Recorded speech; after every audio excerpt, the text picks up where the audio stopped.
Почитувани гледачи, имам чест да разговарам со добитникот на престижната научна награда на светско ниво од областа на владењето на правото и борбата против корупцијата, професор доктор Миодраг Лабовиќ од Факултетот за безбедност од Скопје при Универзитетот Свети Климент Охридски од Битола. Професоре, најпрво ви благодарам за времето кое одвоивте за овој разговор. Благодарам и јас исто така на вас за поканата. Неодамна ви беше врачена наградата во една од најреспектабилните категории за врвни научни достигнувања во областа на владење на правото и антикорупцијата. Вие долги години работите на овие теми. Ајде најпрво да ги запознаеме нашите гледачи за вашите залагања и работата во оваа област кои ве доведоа до оваа престижна награда. Па добро, јас можам да кажам 15 години веќе се занимавам со овој прашање на корупцијата, организираниот криминал, тероризмот исто така. Меѓутоа наградата конкретно е добиена за откривањето и давањето научна експликација на системската корупција, на чија што основа почива и се развива еден од можем да кажем, штетните, опасните типови организиран криминал, а тоа е институционалниот тип организиран криминал, кој што ги посебно погодува транзиционите земји, слабите, сиромашни земји, како што сме една од тие земји ние. Тоа се отприлика 80% земји од светот, можеби повеќе. Не дека ова системска корупција и институционален тип организиран криминал не е присутен и во оние, условно кажано, економски развиените земји, меѓутоа таму оваквото присуство на овие суптилни, неконвенционални типови корупција и организиран криминал не представува таква штета, бидејќи тие се економски развиени и се едни од мокните актери, војни, политички и економски на глобалната политичка сцена, така да индиректно граѓаните нивни не ги едноставно така чувствуваат последиците од овие најступтилни типови на корупција и организиран криминал, како што се тоа чувствува овдека кај нас и во, како што реков, 80% земји од светот. Каква е состојбата во поразвиените земји од светот, што покажува праксата, кој е можеби најдобриот начин за справување, бидејќи вие напоменавте дека нема начин тоа целосно да се спречи, меѓутоа постои сепак начин да се доведе во една фаза на контрола. Фаза, точно. Видите, развиените земји, особено оние од, речем, скандинавските земји, кои што по сите параметри представуваат земји репери, кои што сите ние треба да ги следиме, всушност. Тие, имаат корупција, имаат, како што реков, и оваков тип на корупција, меѓутоа тоа е кај нив инцидентно. Не представува, така да речем, опасност по нивниот обстанок. Тие се соочуваат со, да речеме, друг вид на корупција. Генералниот концепт на системски корумпирана надворешна политика, што ја водат, да речеме, западните земји спрема остатокот од светот, од која што индиректна корист имаат и самите граѓани, бидејќи генералниот концепт на системски корумпирана надворешна политика во својата суштина подразбира наметнување на определени економски мерки, политички, дипломатски и од тука таа хармонизација, апроксимација на политичките, правните, да речем, економските системи, спреку кој што трансконтиненталните компании ќе едноставно имаат, така да кажем, отворени врати за широките пазари, за она што значи експлоатација на сировини, енергенси, исто така експлоатација на таа ефтина работна сила и исто така геостратешко позиционирање. Бидејќи војната моќ, економската и политичката моќ представуваат трином кои што одат, кои што jednostavno не можат еден без друг. Не само чисто теоретско едукативни причини ги нив учиме онака посебно. Значи од тука тоа е кај нив да речем изразениот проблем, иако не може се каже дека ги нема и овие другите типови на корупција. Меѓутоа најповеќе е ова, видите, проблем кај овие што реков сиромашните, неразвиените општества, слабите општества, како што е системската корупција и овој институционален тип на организиран криминал. Неизбежно е да ја споменеме аферата Panama Papers, која го стреса светот некаде на почетокот на вториот квартал од годинава. По неколку месеци по објавувањето на документите од оваа афера, што се промени во глобални рамки и дали очекувате оваа афера да има поголема разврска? Па добро, ова е една од тие афери кај што се покажа дека перењето пари е глобален проблем, дека не е само присутно кај овие, како што реков, неразвиените слаби општества, тука е исто така проблеми на развиените земји, меѓутоа пак ќе речем, кај нив не се, значи последиците чувствуваат толку многу. И сега се видите поставува едно од клучните прашања во, да кажем, глобални рамки. Зошто така наречената меѓународна заедница, која прилично координирано функционира кога се во прашање малите слаби општества, во остварувањето на тие, значи, нивни долгорочни геостратешки, геоекономски интереси, кога можат да, значи, натерат, како што знаеме, земји да го променат својот устав. Кај што не беше случајна изјавата на новиот американски претседател Доналд Трамп, кој што значи, скоро даде изјава дека САД нема повеќе да руши туги влади. Значи, тој го изјавува, тоа не е случаен, според мене, минувач во овој политиката, без оглед што некои така мислат, бидејќи сметам дека овој најкрупниот глобален капитал, кој што на, видите, некој начин стои зад овој политиките официјални на овој Соединетите американски држави и на овие останати економски развиени земји, едноставно ја можеби веќе сваќа овој новата геополитичка реалност, која што од еден униполарен свет веќе оди кон она што значи овако биполарна мултиполарност. И од тука можеби за да се управо, да кажеме, заштитат америчките бизнес интереси и да се тие во таа нова констелација на овој политичките сили, односи во овако светот позиционират и ги, да речеме, зачуват нивните, да речеме, долгорочни економски интереси, не одат повеќе на истата, да кажеме, карта на која што веќе ода, да кажеме, поранешните влади, кои што знаеме дека и како се меша во внатрешни работи на овој суверени земји и она, значи, кој што зборував, да речем, претходно, кој што е времето многу кратко на ова ваше интервју, затоа што јас секогаш сум едноставно свесен дека кога ќе се отворат овакви сложени прашања, комплексни теми, може да се само нафрлаат, да речеме, овако тези, без да се има доволно време се тоа објасни, што тоа значи, бидејќи секој збор од овие тези представува, да речеме, подтеза која бара објаснување и така натаму. Од тука е сосема на кратко генералниот концепт на таа системски корумпирана надворешна, значи, политика,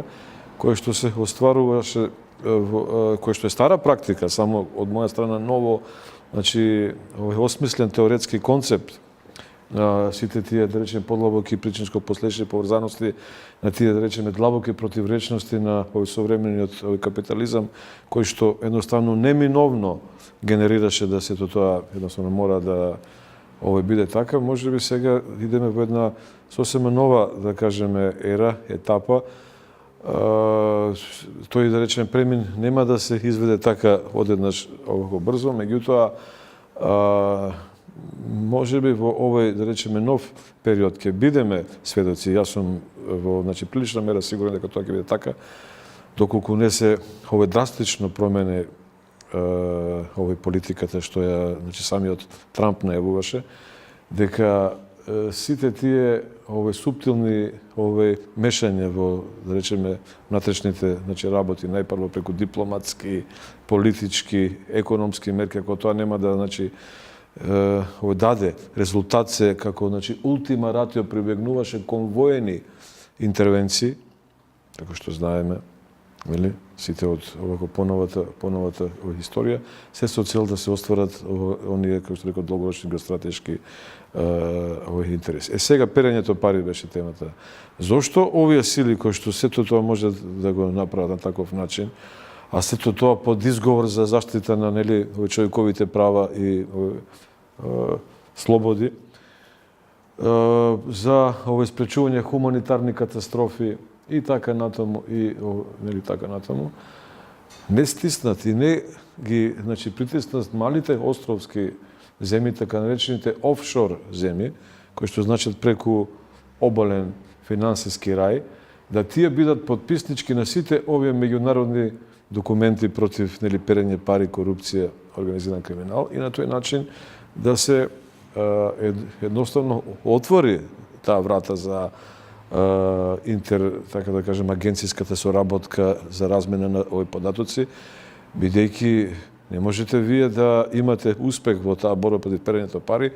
кога тие мали земји не се подписнички на ниту еден меѓународен документ и едноставно надлежните нивни органи, банките исто така немаат никаква должност да дават податоци. И вие сега, како ќе еден случај, особено перењето пари, кој што е по самата природа своја и како транснационален криминал, дојдете до некоја банка или некоја фирма, која што е таму во тие офшор земји регистрирана, кога видите таму наидувате на една, да речем, железна завеса на еден зид, кај што не ви даваат веќе податоци. Прашањето беше зошто тие не ги притиснат и не изнадат онакви суптилни механизми, методи, како што тоа го прават кога се во прашање остварувањето на тие нивни долгорочни геостратешки и геоекономски интереси. Одговорот е, ако ми дозволите сосема накратко, бидејќи на таков начин, преку перењето на парите и преку контролирањето на тие валкани пари кои што потекнуваат од криминални дела, најчесто корупција, финансиски криминал, наркокриминал и така натаму, во кои што се и текако директно или пак индиректно вмешани највисоки политички функционери од овие да речем, корумпираните условно земји во светот, земјите од Југо, например, Источна Азија, Северна Африка, Централна Африка, па и од регионов наш, Латинска Америка и останатите земји кои што во таа конвенционална корупција имаат, да речеме, највисоко место, за да сето тоа се прави, за да тие можат да ги нив контролират и во некоја идна констелација на политички сили и односи, кога ќе им биде тоа потребно да имаат, да речеме, начин како да ги притиснат за да ги остварат тие нивни долгорочни геостратешки геоекономски интереси, имајќи предвид дека таквите политичари се, да речеме, диктатори во тие нивни земји и кои што тие се на власт се, да речем, задржуваат многу долго на власт. Се дури не се отвори некоја ептен, да речеме, голема афера и дури не едноставно пребегаат во некоја друга држава, како што имавме овако доста случаи. Другата причина е затоа што тие банки кои што се стационирани таму во тие офшор земји, мали, островски земји, представуваат експозитури филијали пак на оние најкрупни банки, на најкрупниот финансиски капитал кој што стои за таа политичка номенклатура на овие најразвини земји во светот, кој што го уствари спроведуваат генералниот концепт на системски корумпирана надвешна политика. И тие, освен од овие се долгорочни геостратешки цели, останите нови долгорочни геостратешки цели, имаат и конкретни економски интереси, бидејќи во оптек се вртат огромни суми на пари со кои што тие располагаат, а кои што, значи, корумпираните високи политичари, диктатори имаат многу лимитирана можност за нивна употреба. Иако се тие условно кажано нивни пари однесени таму скриени, меѓутоа не се знае во самата јавност и тоа обично не се шпекулира бидејќи е на некој начин против политиката на тие, да кажеме, овако банки јавна, мислам, не е за самата јавност да не се сето тоа на некој начин дознава и да не биде антиреклама, меѓутоа де факто луѓето со тие црни пари, валкани пари кои што ги имаат скриено во тие банки не можат да тие располагаат како што тие сакаат. Знаејќи дека тие имаат и текако криминално досие и дека доколку ги сите пари извлечат може да се соочат со последици и така натаму и така. Како професор на Факултетот за безбедност не можам да не го поставам прашањето. Оваа година светот го потресоа и голем број на терористички напади. Каква е состојбата во Европа, судејќи по тоа дека неодамна имавме уште 3 други ситуации? Следат ли уште вакви напади и дали европските земји можат да се справат со овој проблем со кој многу често се соочија во текот на оваа година? Па добро, јас веќе имав едно на оваа тема интервју кој што го дав март месец за Канал 5 сега и за вас на некој сличен начин ќе го повторам, бидејќи тоа мој интервју беше дадено веднаш после бриселскиот терористички напад, а знаеме претходно имаше во Париз 2 исто така катастрофални терористички напади и серија други терористички напади кои што го потресуваа светот. Па сега ова што се после тоа што се случи Ница, па еве сега како што сите знаеме Турција постојано има серија. Турција например последните години ево една континуирана серија на тие терористички напади. Германија веќе Швајцарија и не е да речем исклучена можноста дека сите останати европски земји можат да бидат соочени со овие терористички напади. Проблемот е во тоа што тероризмот како еден исто така од најсложените феномени на овако денешницава не представува само последица токму од овој генерален концепт на системско корумпиране на ДШК. Гледате како се поврзани се работите. Туку тој истовремено сега представува средство на тој генерален концепт на системски корумпирана надворешна политика што ја водат најмакните сили. Тоа е едно од, да речеме, средствата. Не е едино средство, меѓутоа едно од овак средствата кога по друг пат, по дипломатски, политички, економски пат не ќе може да се постигнуваат целите и едно од можеби да кажам деструктивните цели, меѓутоа едно од можам да кажам успешните цели во контекстот тој генерален концепт на системски корумпирана надворешна политика. И што се случува? Се дестабилизираат земји, се дестабилизираат политички цели региони. Таа политичка дестабилизација не представува цел сама за себе, туку таа представува цел за економска дестабилизација, како економски партнери, а во определени, да кажеме, региони и за, да речем, оневозможување на идните долгорочни стратешки реструктурирања на геополитичката мапа, како што се односите помеѓу Турција и Русија, кој се една нагорна дипломатска линија. Така да, наивно е размислувањето дека со некакви криминалистички мерки, некакви безбедносни мерки, проверки, филтри, размена на информации, податоци, може тоа да се спречи, бидејќи знаеме ние дека во самата Западна Европа веќе живее трета генерација на, да речеме, лица кои што условно можат било кој од нив, условно велам, значи не сите, меѓутоа условно велам, било кој од нив да биде потенцијален терорист. И сега тие, верувајќи во тие нивни верски, национални каузи, на исламскиот радикализам и фанатизам, се на многу суптилен начин. Не можам да го тоа објаснам, бидејќи ќе ни стварно треба време, меѓутоа се, сакам да кажам, инструментализирани пак во функција на остварувањето и генерален концепт на системски корумпирана надворешна политика. Тие, извршувајќи ги терористичките напади,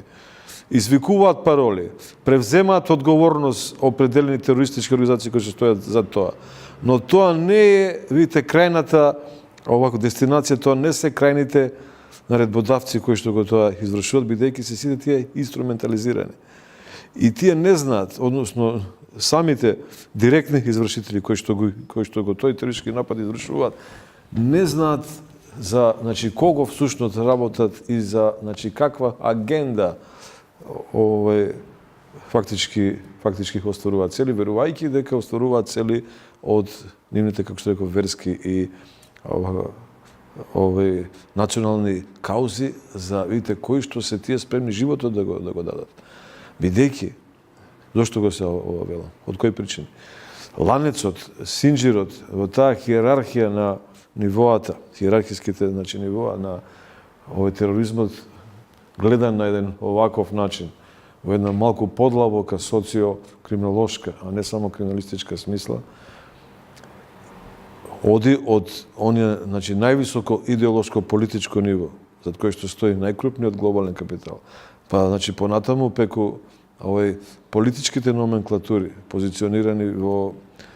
највисоките, институционални позиции на најмокните држави во светот, па од нив од тоа, политичко ниво се, префрлаат на тајните служби, разузнавачките, интелигентните служби, кои што го, после превземаат наредбите и тие создаваат логистика на самиот терен преку одредени лица во, да кажем, раководни лица, водачи на тие терористички организации, кои понатаму организираат, координираат и така натаму, под изговори, под, да кажеме, пластот на некакви националистички верски каузи, на исламски фундаментализам, исламски радикализам, а во кој што се фактички, да кажеме, вметнати интересите на овие глобални сили. Тоа не значи дека тероризмот не постои надвор од овој, како што рекол, генерален концепт на системски корумпирана надворешна политика. Бидејќи тероризмот е оттука и најсложен феномен, тој има и свој автохтони терористички цели, кои што навистина, да кажем, произлегуваат од определени поднебја, од определени културни средини и така натаму и така. Меѓутоа, и видите, како таков, како автохтона појава, како реална, да кажем, безбедностна закана, тоа е пак после една од, да кажеме,